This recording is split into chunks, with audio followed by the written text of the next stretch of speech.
Perfect.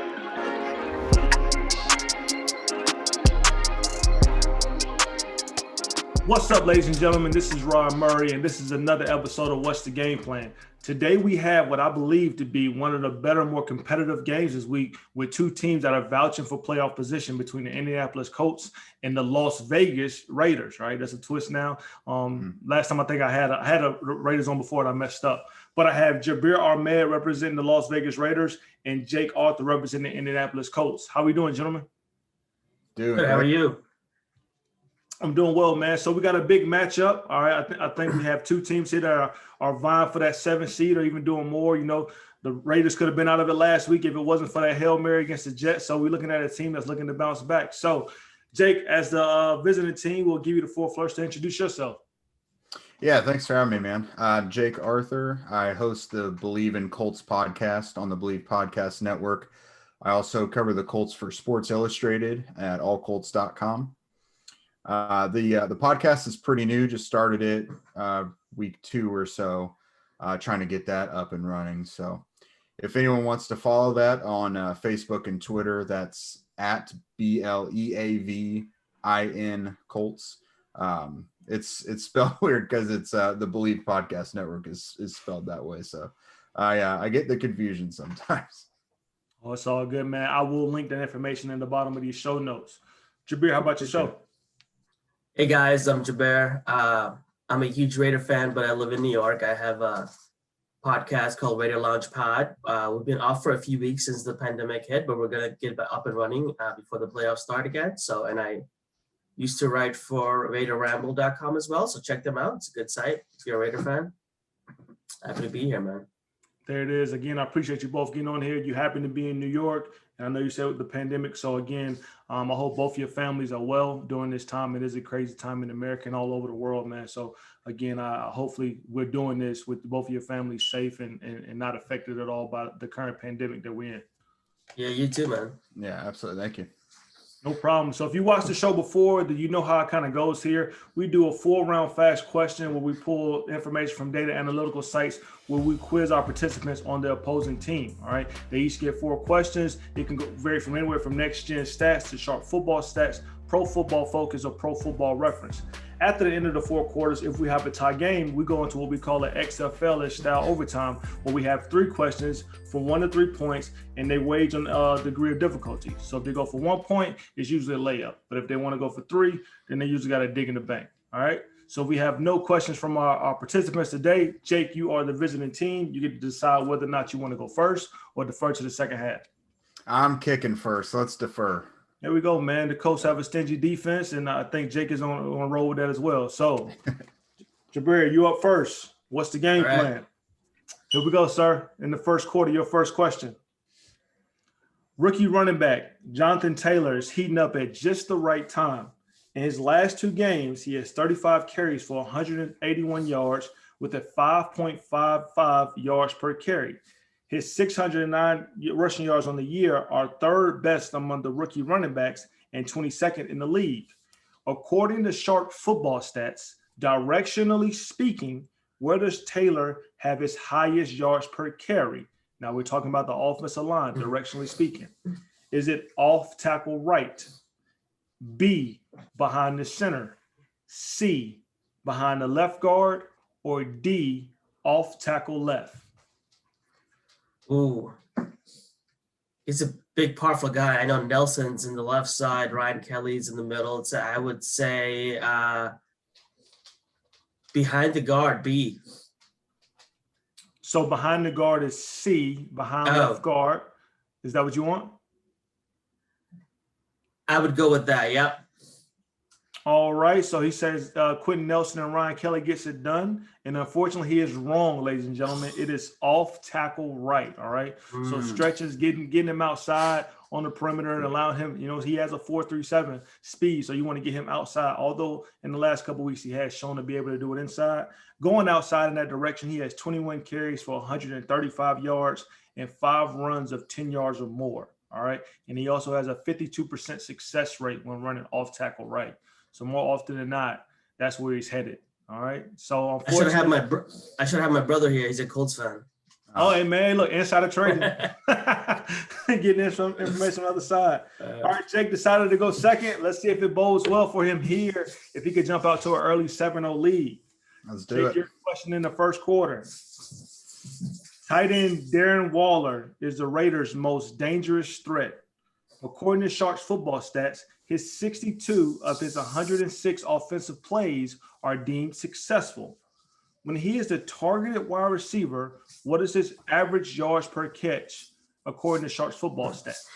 Is it A, 7.2 yards, B, 6.9 yards, C, 9.7 yards, or D, 5.1 yards? I'd say C. Jake takes C, 9.7, and he is also wrong in the first quarter. The answer is, in fact, B, 6.9 yards. All right, so they do spread him out all over the field, but when he does catch it on those 62 plays, he is averaging about 6.9 yards per carry. On the season, he has 77 receptions for 742 yards and 7 TDs. All right, so we both know Darren Waller has really become one of the top 5 tight ends in this game right now, and his speed is what separates him from the bunch, actually. Mm-hmm. All right, going into the second quarter, we unfortunately have still a tied game. Here we go. Defensive showdown game. Back up. Yes, that's what I expect to see on Sunday as well. Here we go. Second quarter. Quarterback Phillip Rivers is very familiar with the Las Vegas Raiders. You know, he was once with the Chargers, so you saw him twice in each year.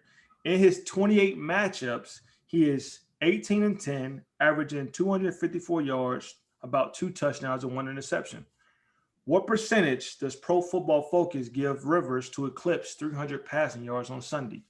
Is it A, 15%, B, 42%, C, 35%, or D, 25%? Ooh, he doesn't have the arm strength anymore to go deep, and the Raiders are really weak in their run defense. I expect them to run more. I'm gonna go with the low 15%. Final answer. Okay, Jubair doesn't have any faith in Phillip Rivers, and unfortunately, Pro Football Focus does, because the answer is C, 35%. All right. Wow. Only 8 times in the matchups against the Raiders has he gone for over 300. The last time he did it was in 2018 in a 26-10 victory. This year, though, he's only done it 3 times, and the Raiders are allowing about 250 yards for passers. So there's opportunity. He's right there in that sweet spot. Can he get it done? It may be the difference in this game if he can get over 300 yards and keep that offense on the field. All right. Going back to Jake here in the second quarter. See, again, he has opportunity here to steal and take a lead before halftime. Here we go. Gotta get some points on the board, man. Yeah, we got to. Here we go. According to the Football Outsiders, the Raiders' offensive production has been up and down this season. All right, some weeks they're ranking in their top 10. As last week they put up a lot of yards versus early in the season they were struggling a little bit. And I think even with Josh Jacobs out last week, that we saw that hurt them as well. 5 of their 6 wins were decided by 10 points or less. So they've been very close games in the ones that they've won. The last being the Hail Mary against the Jets, and we know how that all turned out. According to the Football Outsiders, how many points are the Raiders scoring per drive? Is it A, 2.65, B, 1.69, C, 3.06, or D, 2.71? Scoring points per drive. I'll say A, 2.65. Jake chooses A, and that's how you get on the board before the halftime, ladies and gentlemen. Because he is correct. The answer is 2.65. The Colts are allowing 2.03 points per drive. So you're looking at a game here where there could be a battle there. All right. Field position could be key in games like this. And the Raiders are putting up a little bit more points. So Jake knows the Raiders a little bit. He jumps out to a 7-0 lead before halftime. All right. Going into the second half, Jake is back up. Now you're on the offense. Let's see if he can sustain this lead or extend it a little bit with his third quarter question. Let's get it. Jake, are you ready? Yep. Running back Josh Jacobs currently ranks 7th in the league in rushing. His mix of finesse and power makes him a nightmare for defenders. He has registered 17 broken tackles so far this season. What percentage of the time does Josh Jacobs see 8 or more defenders in the box according to Next Gen Stats? Is it A, 25.73%, B, 32.67%, C, 25.68%, or D, 33.83%. I'll say B. So he thinks Josh sees him in the 32.67% of the time. And unfortunately, he is wrong. The answer is, in fact, A. 25.73% of the time he sees it. So just a little bit over a quarter of the game. We know he'll be coming off an injury. He didn't play last week, so we don't know how much he'll factor into this game with his injury. But if and he does play, I believe that Kari Willis or Justin Blackman may spend some time in the box. So we'll see how that turns out. Yeah. All right. So Jake isn't able to put a commanding lead in the third quarter and keeps it close. Let's see if Jubair can come back in the third quarter and tie the game up with his question. Are you ready, sir? Let's do it. Here we go. The Colts' defense has been very sound when tackling this season. According to Pro Football Reference, what is the Colts' defensive missed tackle percentage? Is it A, 11.5%, B, 6.8%, C, 7.4%, or D, 8.2%? They have good linebackers that can tackle. I wouldn't say it can't be too high. I would say, was it 6 point, A is 6 point something percent, right? 6.8% is B, yes, sir. What was A again? A is 11.5%. No, 6.8% B. I'll go with that. Jubair chooses B, 6.8%. And that's how you answer the bell to tie game, ladies and gentlemen. It's correct. On the season, they have 53 total missed tackles, which is second best in the league. Now, Josh Jacobs is also top 5 in the league in forcing missed tackles. So there again, we have another stat that can prove to be very, very critical in this upcoming game. All right. And man, Jonathan Abram is no slouch, man. All right. We know he plays with reckless abandon. All right. So while he may not make the tackle, he's an intimidating force when he's coming down, filling that hole. So we'll see. All right. But this is what we want. We have a 7-7 tie game going into the fourth quarter. Let's see what happens here in the fourth. Jake, are you ready for your fourth quarter question? Let's get it. Here we go. The Raiders defense is allowing just over 250 passing yards per game, which is 7th worst in the league. That may sit well with Phillip Rivers. As I told you earlier, he is averaging about 254 against this team. So just a little bit over their average. Which Raiders defender gives up the highest passing rating when targeted, according to Pro Football Reference? Is it A, free safety Eric Harris, B, strong safety Jonathan Abrams, C, Trayvon Miller, or D, Nevin Lawson? Highest passer rating. I'm going to say, just from who the Raiders people I've talked to this week, I'm going to say it's Eric Harris. And man, keep those Raiders guys on your team, because you are correct. The answer is, in fact, A. Eric Harris has given up 127.9 passer rating when targeted, 374 total yards, and 24.9 yards per completion. Now, we know he plays safety, which means he's usually a little deeper on the secondary, but still, they're completing passes when targeting that defender. So, Jake jumps up to a 14-7 lead for the Colts, which puts Jubair on the hot seat. He has to answer this question here to force overtime. Let's see if he can get it done, ladies and gentlemen, to force overtime here.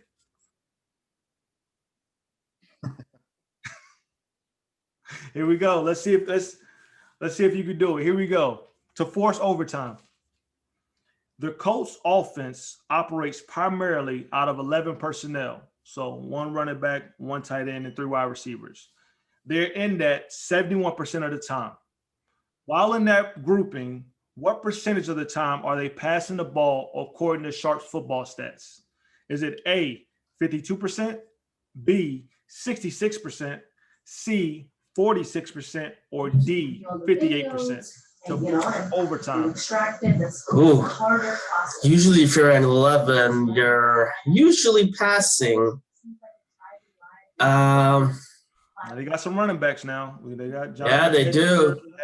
But they pass to Hines a lot. So I would go with 68%. So the options are 52%, 66%, 46%. 66. Okay, 60. Okay, so Yep, I'll go with 66%. Oh, he chooses B, 66%. And we're going to overtime, ladies and gentlemen. Yes. He is correct. The answer is, in Let's go. fact, B. They are passing the ball 66% of the time. And according to Sharp Football Stats, they have a 52% success play rate when they are passing the ball out of that formation. So this is what we want, ladies and gentlemen. We have a 14-14 game going into overtime. Jubair, as the home team now, you get to decide whether or not you want to put Jake on the hot seat to answer the first overtime question, or do you want to go for goal? No, let Jake go. Here it is, Jake. Right. You're first. So what are we doing? 1 point, 2 points, or 3 points? Now, the overtime question is about your specific team. Okay. Let's go 2. All right, 2 points. All right, for Jake, here we go. Your 2-point question. What former Colts head coach was also a Colts player? What former Colts head coach was once a former Colts player? Yes. Oh, man. Former Colts head coach. I think that was Ted Marchibroda. No, that's not it. All right. That's all right. I gave my answer. I regret it, but I gave. All right. So, well, luckily you knew that was wrong. The answer is, in fact, Don Shula. Don Shula was a DB for the Colts from 1953 to 1956. And then he coached there from 1963 to 1969. So, Jubair, it's on you. All right. Jake failed to put up any points in overtime. You have the option here. Are you just going to take the freebie, or what are we doing? I could kick a field goal. Why go for a long touchdown pass if I could take the field goal? Let's go with the 1 point. All right, the layup line. Here we go. Let's see what you do, baby. Your overtime question for 1 point and the win. Yeah, let's do it. Who was the last player drafted by Al Davis?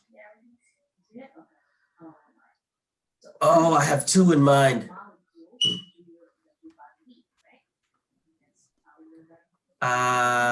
He played QB for the Raiders. I'm drawing a blank.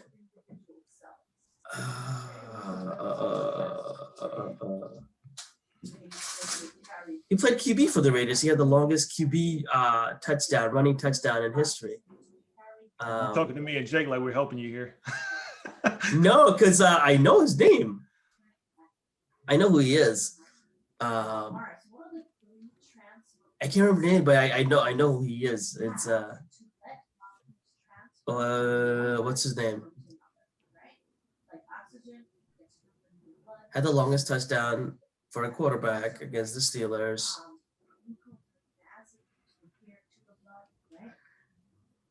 I can't remember his name. I can't remember his name. I know who he is. I can't remember his name. I'm bad with names. About to institute our first play clock here.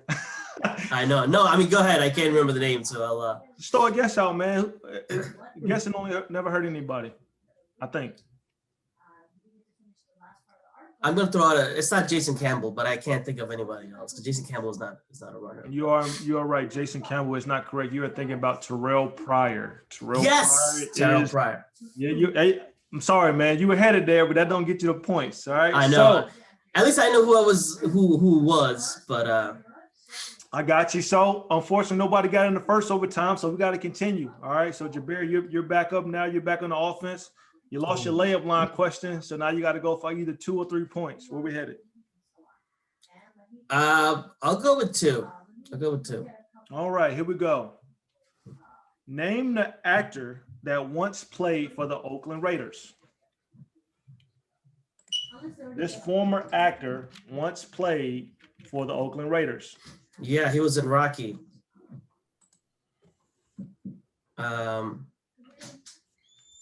Is it Carl something? Can I give you a first name or I have to give you the whole thing? Let me ask the judges real quick. What y'all think? Yeah, we're gonna need it all.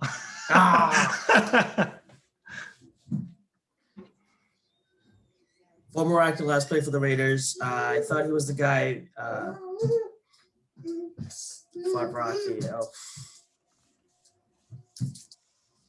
I don't know.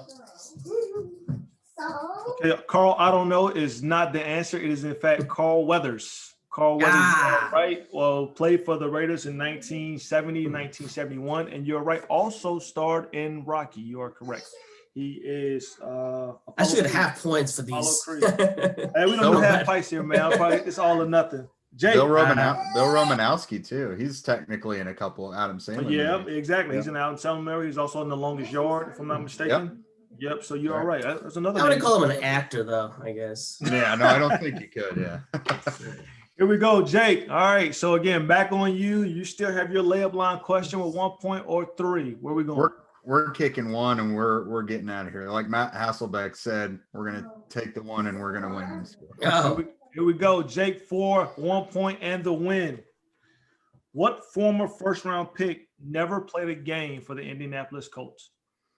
What former first-round pick?